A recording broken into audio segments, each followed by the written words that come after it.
साधूनां विनाशाय च दुष्कृतां विनाशाय धर्म संस्थापनार्थाय संभवामि युगे युगे युगे युगे युगे युगे युगे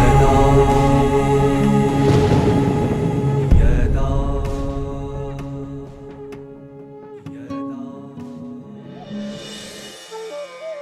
हमारे कर्म सुधारने के लिए स्वयं परमात्मा इस वर्तमान संगम युग में हमारा मार्गदर्शन कर रहे हैं।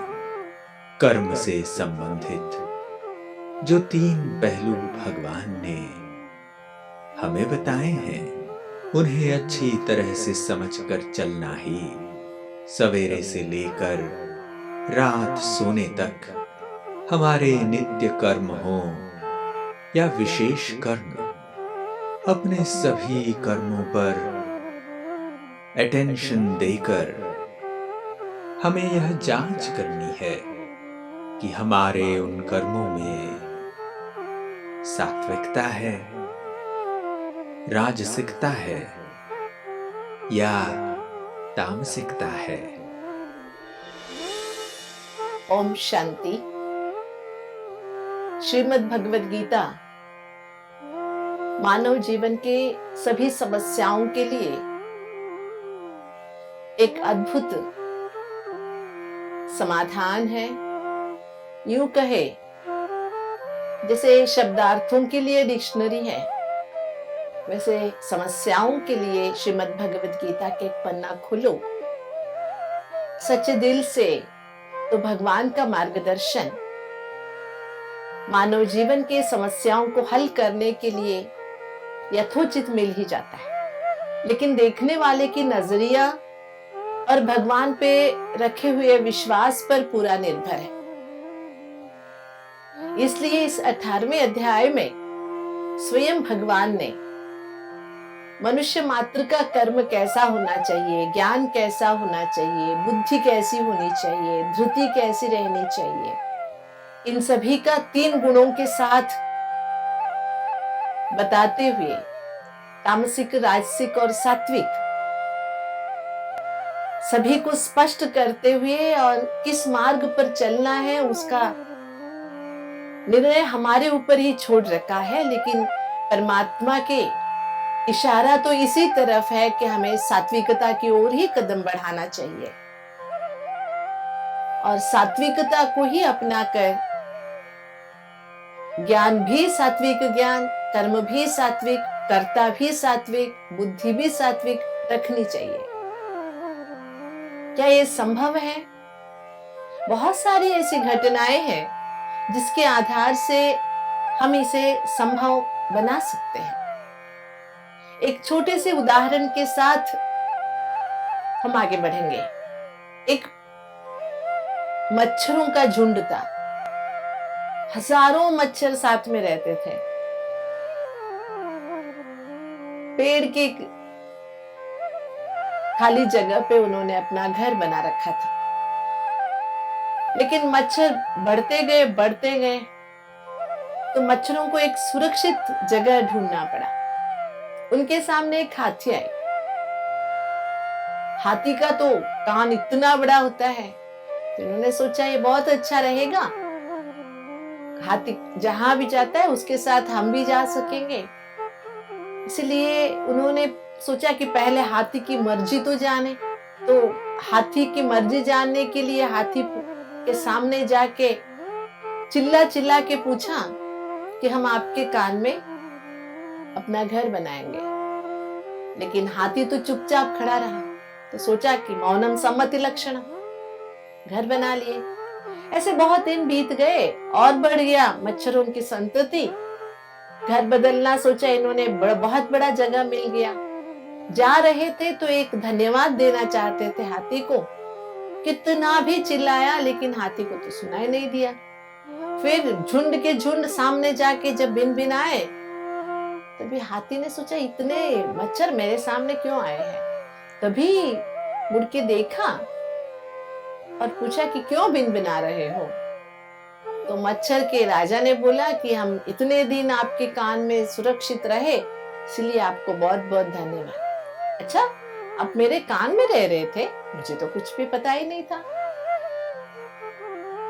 ये हाथी का रिएक्शन था। जी हाँ, जिंदगी में भी हम परमात्मा को या किसी को, दूसरे को मनाने के लिए पता नहीं क्या क्या करते रहते हैं, लेकिन वो तो परमात्मा के पास पहुंचता भी नहीं है। अगर पहुंचता भी है तो वो परमात्मा इन सब स्थूल चीजों का तो कोई ध्यान ही नहीं रखते। आपने कितनी किलो मिठाई चढ़ाई, कितना अगरबत्तियां जलाई, कितना हवन किया, ये सभी कोई फर्क नहीं पड़ता। मन की श्रद्धा भावना का ही फर्क पड़ता है। इसलिए ये जो हाथी हमारे सामने एक सिग्निफिकेंट है।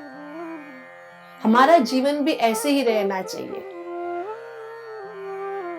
छोटी छोटी बातों का हमारे ऊपर कोई प्रभाव नहीं होना चाहिए। उस प्रभाव में आके हमें व्यवहार करना भी नहीं चाहिए।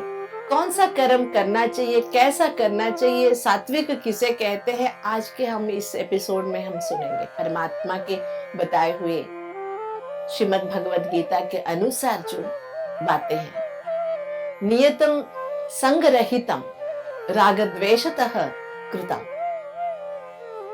अफल प्रेप्सुना कर्म यत् तत् सात्विकम् उच्यते।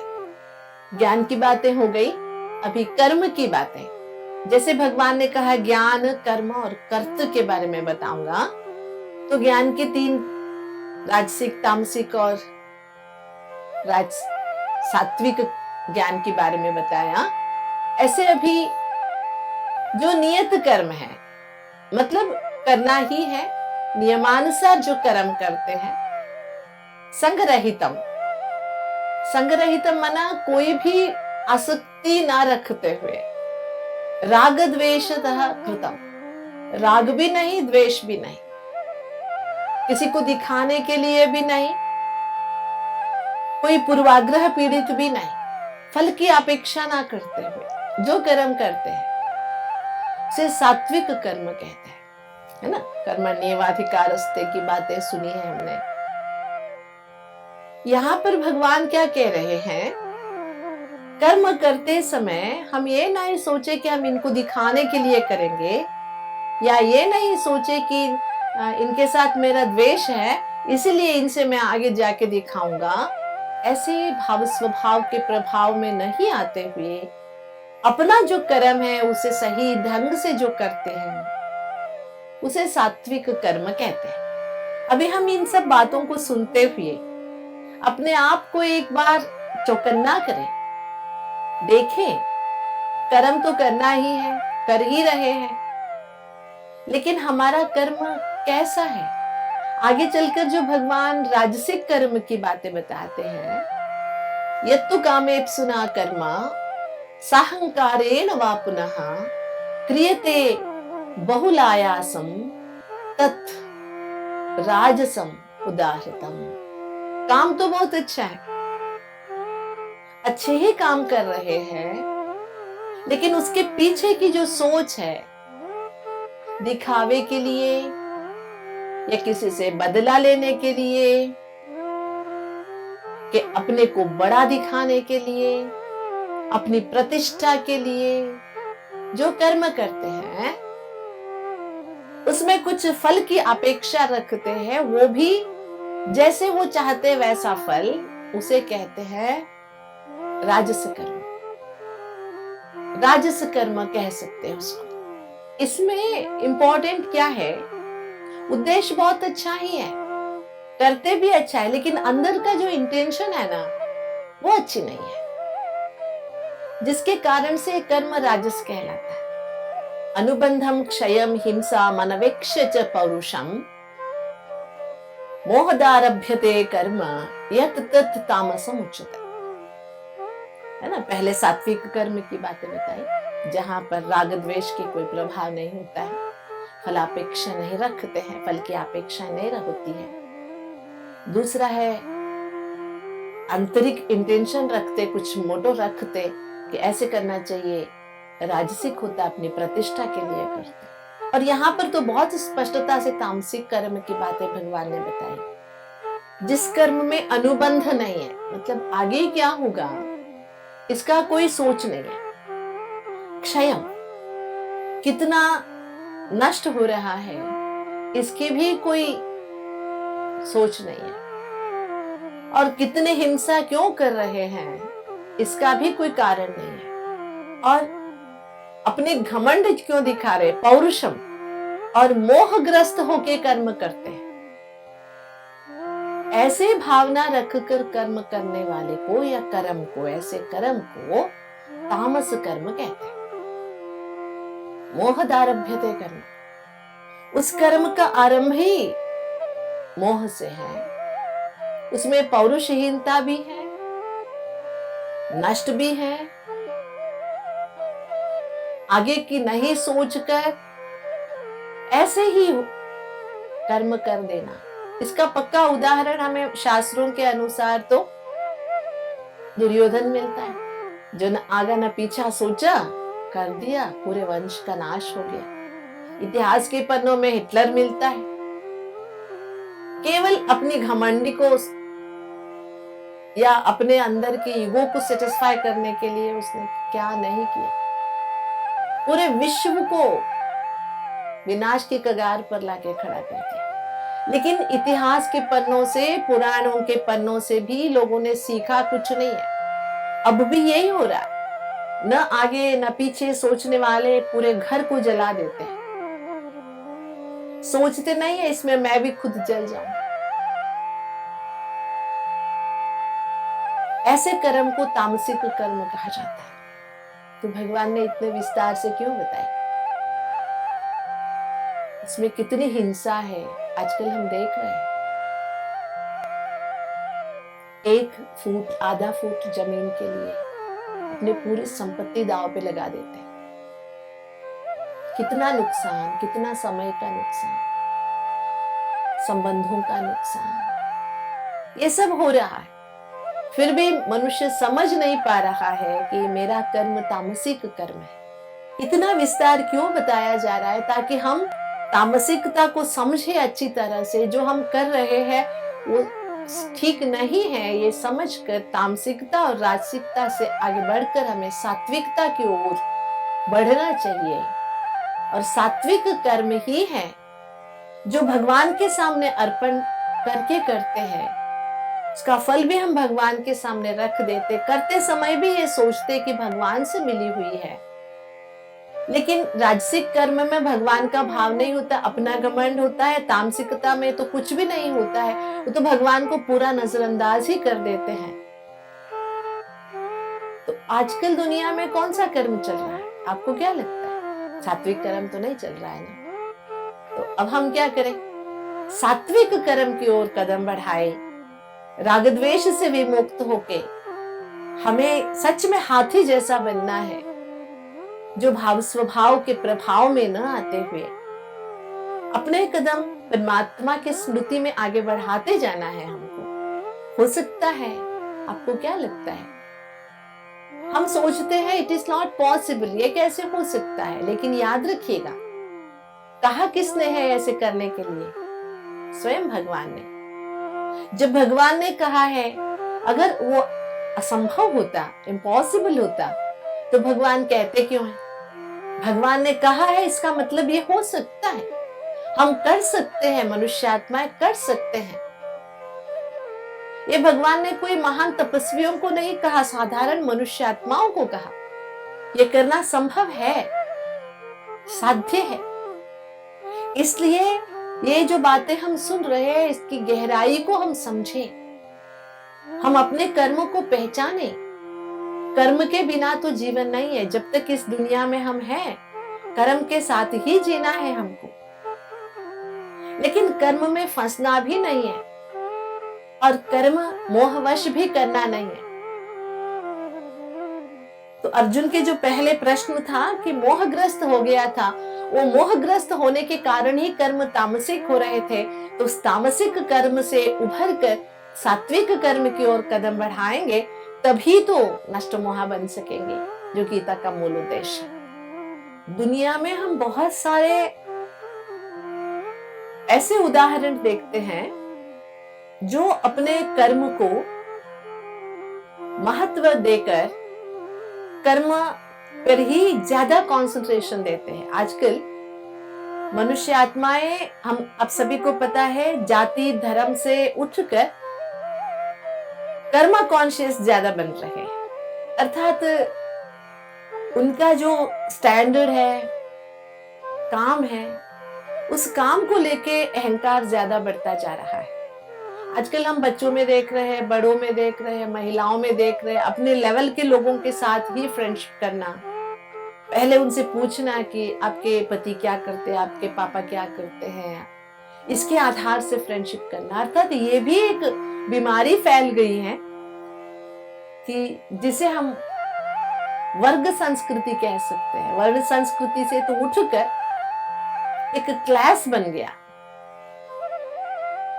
जिसके कारण से मनुष्य अपने कर्म को एक नेचुरल स्वाभाविक तरीके का कर्म न समझते हुए कर्म को अपने जीवन का एक मकसद बना के बहुत सारी परेशानियां झेल रहे हैं। पहले एक जॉइंट फैमिली हुआ करता था, इसमें एक बहुत बड़े ओहदे पर रहता था कोई, घर में किसान बनकर अपने खेती बाड़ी संभालता था। उसी घर में कोई चपरासी भी बना हुआ रहता था। लेकिन घर में संबंधों के बीच में कभी उनके अंदर ये जो कर्म है, ये बाधाएं बन के खड़ी नहीं होती थी। कमाई के आधार पर ऊंचा नीचा नहीं सोचा जाता था। फैमिली में फैमिली तो फैमिली होती थी, जो जितना ज्यादा कमाता वो ज्यादा योगदान देता था घर चलाने में। बराबरी की बंटवारा ये कुछ नहीं होता था। लेकिन आजकल मनुष्य की तुलना होती है पैसे से, कमाई से। इसके लिए कैसे भी कमाना है, इस सोच में जब मनुष्य आ गया है, तो भले सात्विक कर्म की ओर तो मुड़ के देखता ही नहीं है। कैसे भी करके मुझे कमाना है, किसी की समाधि पर ही सही मेरी महल खड़ा करना है, ये जो सोच निकल के आ रहा है। ये समय है, परमात्मा ने जो कर्म की बातें हमें बताई, इसको अच्छी तरह हम समझे। आपने क्या किया, इसके साथ आपने कैसे किया, इसका भी असर होता है। इसलिए खुद भगवान ने ये जो कर्म की शिक्षा दी है। जी हाँ, अभी संगम युग में जब परमात्मा का अवतरण है, तो परमात्मा ने ज्यादा से ज्यादा हमें कर्म पर अटेंशन देने को,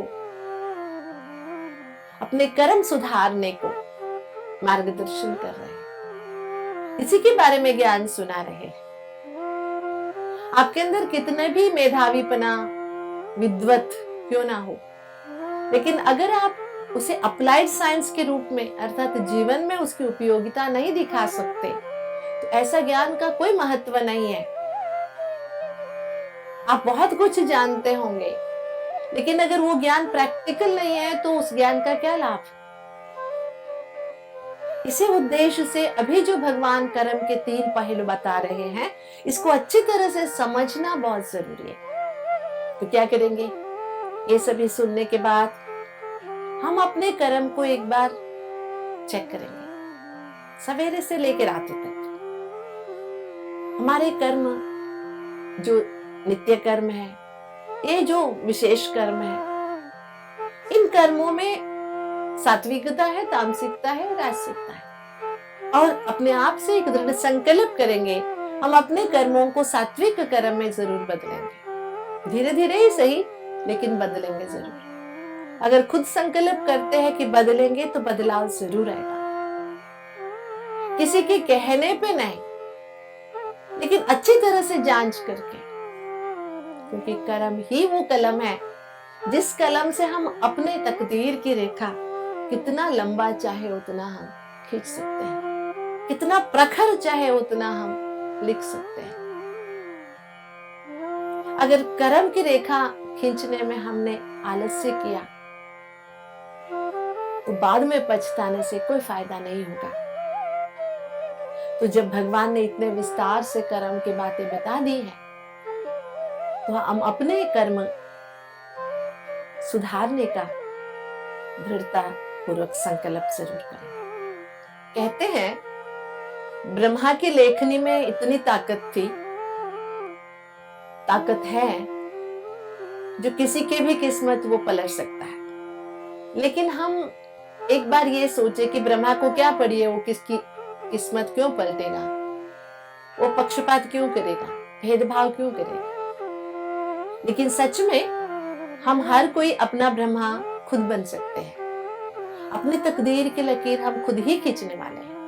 हमारे हाथ में कलम मिला हुआ है, वो है श्रेष्ठ कर्म करने की कलम। ज्ञान तो मिला है लेकिन कलम श्रेष्ठ कर्म की। जब हम ये कलम का उपयोग सही तरीके से करते हैं तभी हमारा कर्म श्रेष्ठ हो सकता है। कर्म श्रेष्ठ होने से धर्म जन्म सब श्रेष्ठ हो जाएगा, भाग्य की रेखा बढ़ती जाएगी। ओम शांति। श्रीमद् भगवद गीता मानव जीवन के सभी समस्याओं के लिए एक अद्भुत समाधान है जिसमें परिस्थिति अनुसार भगवान का यथोचित मार्गदर्शन मिल जाता है। सात्विक, राजसिक और तामसिक इन सभी प्रकार के कर्मों का ज्ञान अब स्वयं भगवान स्पष्ट कर रहे हैं। कोई भी अशुद्धि, फल की अपेक्षा न रखते हुए नियम अनुसार जो कर्म करते हैं उसे सात्विक कर्म कहते हैं। राजसिक कर्म अर्थात किसी से बदला लेने की भावना से या अपने प्रतिष्ठा के लिए जो कर्म करते हैं जिसमें कुछ फल की अपेक्षा रखते हैं वह राजसिक कर्म कहलाता है। और जिस कर्म में अनुबंध नहीं है अर्थात आगे क्या होगा इसकी कोई सोच नहीं है, कितना नुकसान, कितनी हिंसा हो रही है और क्यों कर रहे हैं इसका भी कोई कारण नहीं है, ऐसे कर्मों को तामसिक कर्म कहते हैं। कर्म ही वो कलम है जिस कलम से अपनी तकदीर की रेखा हम जितनी लंबी, जितनी प्रखर चाहें उतनी लिख सकते हैं। जब हम इस कलम का उपयोग सही तरीके से करते हैं तभी हमारा कर्म श्रेष्ठ हो सकता है। कर्म श्रेष्ठ होने से धर्म, जन्म सब श्रेष्ठ हो जाएगा और भाग्य की रेखा बढ़ती जाएगी। ओम शांति।